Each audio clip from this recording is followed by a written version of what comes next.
আমরা একটা সাইড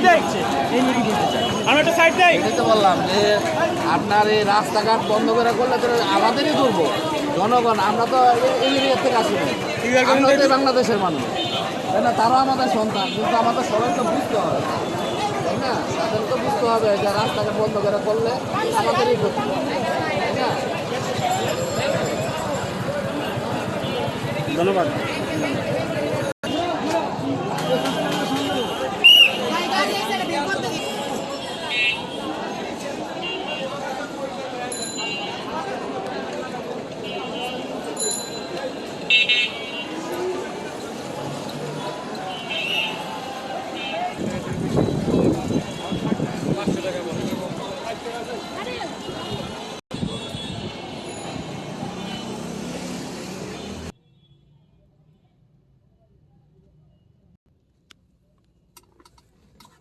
তাহলে দেখলেন যে এই হচ্ছে দেশের পরিস্থিতি।